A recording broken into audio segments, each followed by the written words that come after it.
And as we talked about feelings with the children, and so I ask you, how y'all feeling? Yeah. Yeah, so I asked this question to about 300 folks gathered on Zoom at a week or so ago at the launch of The Gathering, a new monthly virtual event from Side with Love. I'm one of 8 full-time staff at Side with Love at our National Unitarian Universalist Association, and it is my responsibility and privilege to coordinate the gathering, to help our broader UU universe to strengthen our hearts and spirits for the work ahead, to make sense of threats to democracy and justice, and to support UU's organizing, like some of y'all said up here, to block anti-democratic forces and build a just and loving world. My work is national. I do it from my dining room desk, and I'm used to leading these things on Zoom with a chat. So y'all who are on Zoom, will you please let me know how you're feeling in the chat? And y'all here can do the analog version and actually just shout out your feelings. How are you feeling? Frustrated, man, all sorts of things. I heard the feelings as when I asked that a few minutes ago. Do you want to, and to our friend who's monitoring the chat, do you want to shout out what folks are saying there? Because I love to include the Zoom folks. All quiet. That's okay too. Well, it's okay to not participate in the chat and just be here together, whether you're here or there. That is fine. Thank you. There's power in naming our emotions that neutralizes it, that makes it be like, oh, right, other people are feeling that way too. That is so important. Adrienne Marie Brown, the Black, queer, disabled, fat prophet, author, artist, and visionary, says, humble yourself to what is. Accept that this is what has unfolded so far. Notice that you have your whole life to shape what comes next.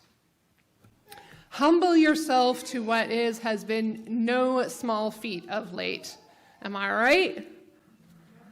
Oh my goodness. For me, it's meant not digesting, that for me, humbling myself to what is has not meant digesting large quantities of news. No, I am titrating that drop by drop. As I humble myself to what is, I am working to loosen up my tightly protected heart into more tender space for feelings.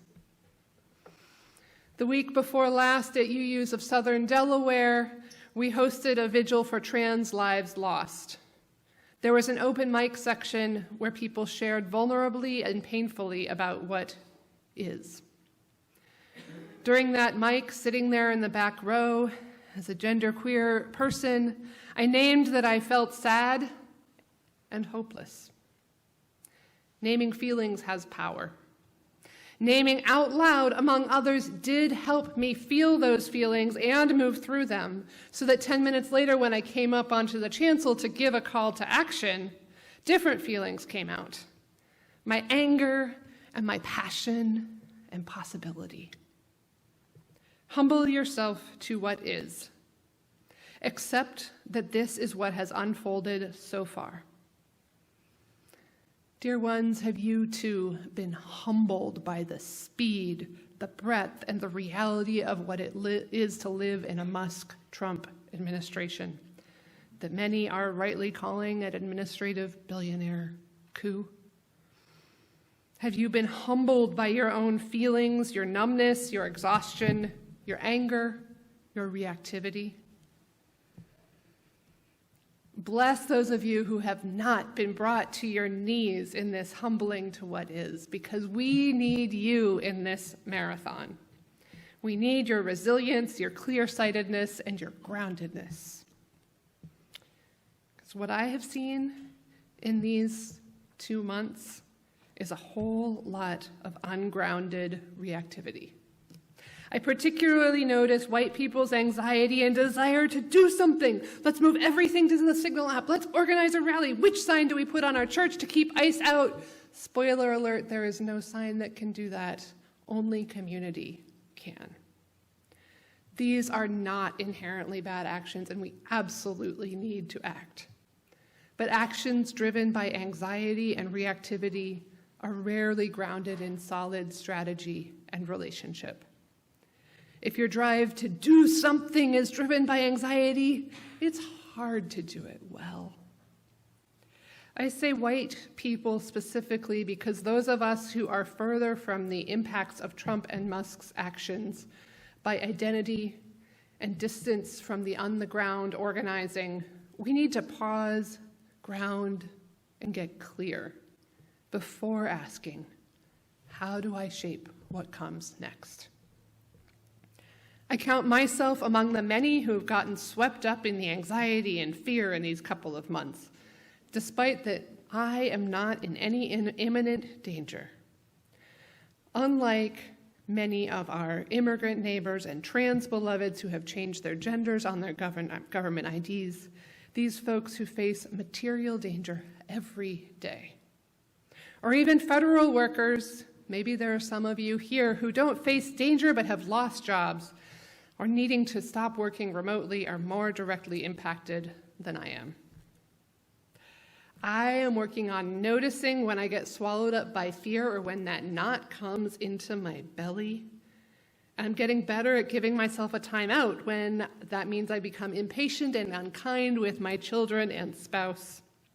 Better at accepting the vast chasm between what I can do and what needs to be done.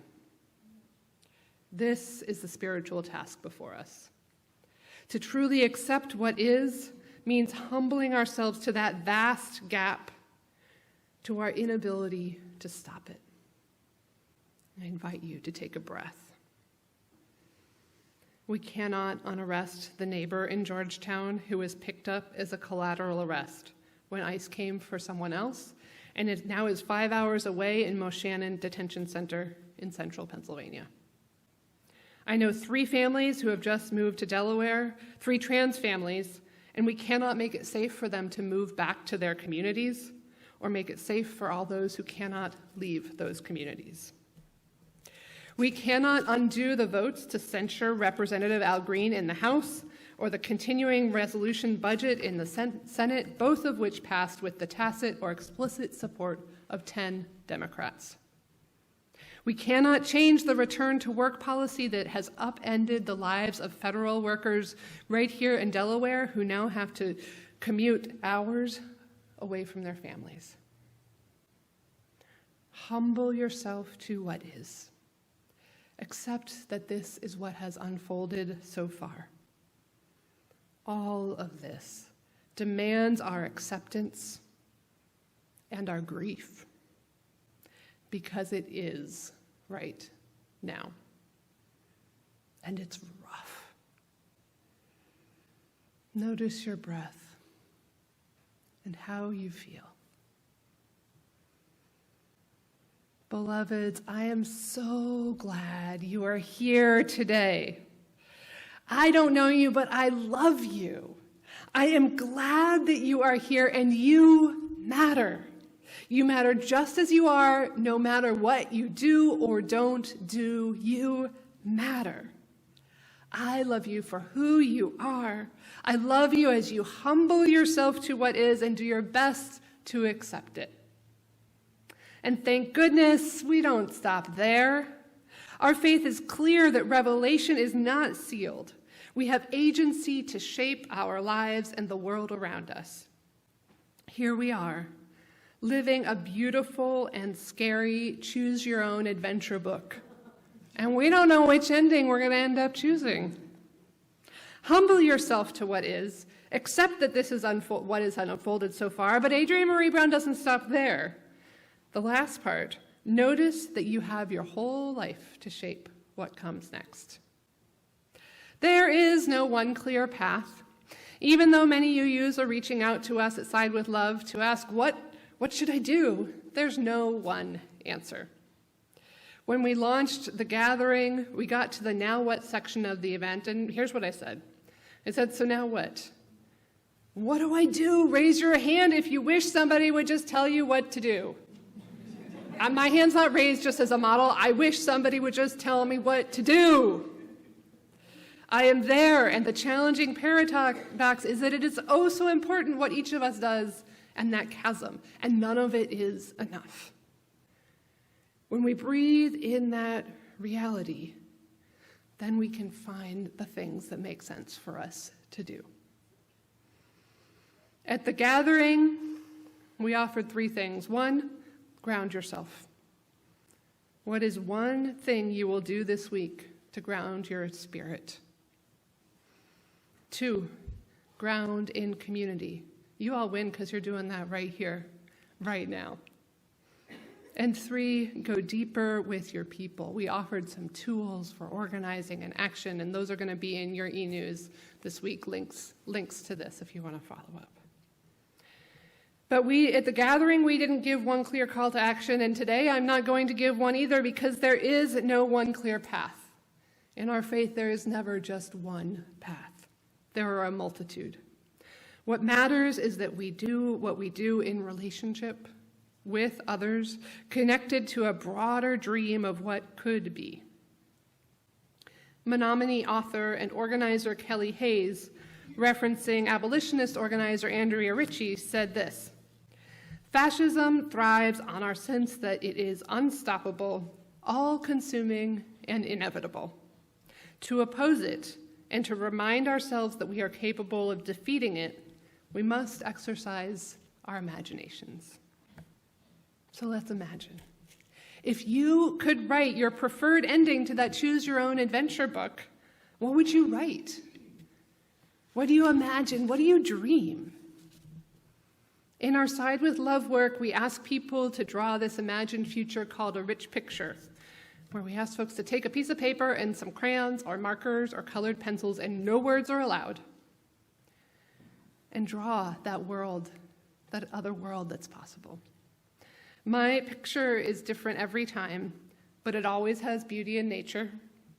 It always has children in community with adults beyond their parents. There's ample healthy food, comfortable enough homes. School is not a building, but it's woven through community life. I draw stick figure people of all colors of the rainbow. There are purple and green and blue people in my picture, because that's my level of drawing ability, as well as people of various sizes and abilities, also my poor drawing ability. Every time I draw my crude, rich picture, it makes me smile. Imagination keeps our eyes on the prize, and if we don't dream it, it will never come true. So what do you imagine? At UUSD in Lewis, we are leading the Trans Inclusion and Congregations class right now, which I don't know if y'all have done here. It's a great 6-session class. And it's led by videos with Alex Capitan and Michael Slack. And they invite us to think beyond inclusive tweaks like pronoun stickers and into a deeper imagining of belonging when we think about trans inclusion.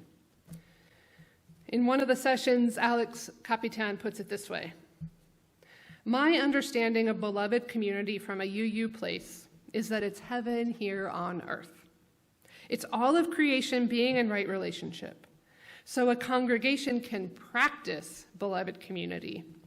But as long as there's an us and a them, there is no beloved community. Beloved community for me is when we say we mean everyone." Isn't that beautiful? And ridiculously far away right now? Whew, this imagining is a collective spiritual task. Together, we can imagine what heaven on earth could taste, look, and feel like. Together, we can practice acting like we includes everyone, even when it seems impossible or risky. Our we needs to include Mohammed Khalil, the Palestinian activist and U.S. permanent resident who was arrested by ICE for the non-crime of using his First Amendment rights at Columbia University, Dr. Rasha Alawiya, a Brown professor, Jeanette Vizgera, an immigrant leader, and the many others who have been arrested and detained for speaking out in just the last 2 weeks. For me, what it means to expand my we to include these beloveds has meant signing letters for their release And learning in Khalil's case about his activism and commitment to the liberation of Palestinian people and Jewish people, contrary to what some press has reported.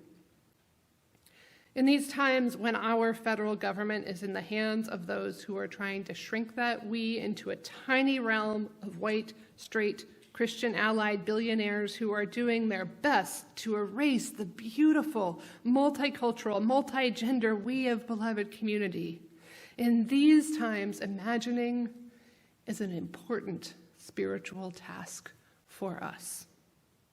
An expansive opening at a time when protective impulses call us to close ranks, to pull in tight. But hiding in submission does not keep us safe. I don't fully understand the whole budget vote stuff that's been happening in Congress in the last couple of weeks, but what I do understand is that Senate Democrats could have prevented the vote a week ago on the disastrous budget. And some, led by Minority Leaders Chuck Schumer, chose not to stop it, right at the moment when they had maximum leverage in the negotiation. Compliance will speed up the process of authoritarianism, writes Daniel Hunter. You have to take some risks. You have to show people you're fighting or you're going to get tossed aside. The collective imagining we are called to demands risk-taking and experimentation outside of the rules of decorum. This looks less like holding up placards at the State of the Union and more like Representative Al Green interrupting, and next time having other people in Congress joining him. It's not just platitudes from our state officials about protecting immigrants and trans folks, but concrete policies from Dover and clear statements like Representative Frank Burns helped to craft, saying, here's what we think, that go beyond the platitudes. This risk and experimentation might even look like withholding your taxes from our corrupt federal government and instead putting them where your values lie and donating to them to this congregation. We are called to a collective imagining that builds our capacity for collective and courageous action. Are you ready? How do you feel? Tell me again, how are you feeling? A little bit hopeful, a little bit encouraged. If some of you are still feeling frustrated and hopeless, that's okay too. Whatever your feelings are, they're real. They're yours. Humble yourself to what is. Accept that this is what has unfolded so far, and notice that we have our whole lives to shape what comes next. We together have so much power, so much love, so much imagination. The problems of today did not start on January 20th or even in our lifetimes. Many of you, many of our biological and chosen ancestors have resisted. They've built networks of care and protected people, created art and joy before in hard times. And now it's our turn to shape what comes next. May we here remind each other that another world is possible. A world where we means everyone and all creation. May we ground deeply into love. May we ground deeply into community with an ever-widening we. May we do everything in our power to act from a place of love and relationship rather than fear and reactivity. May we remember to gather again and again and again, because we need one another to stay tender, to stay humble, to get courageous, to keep kindling the flames of love and imagination. And may we, that vast and wide we, together courageously shape what comes next with love. So may it be, and amen.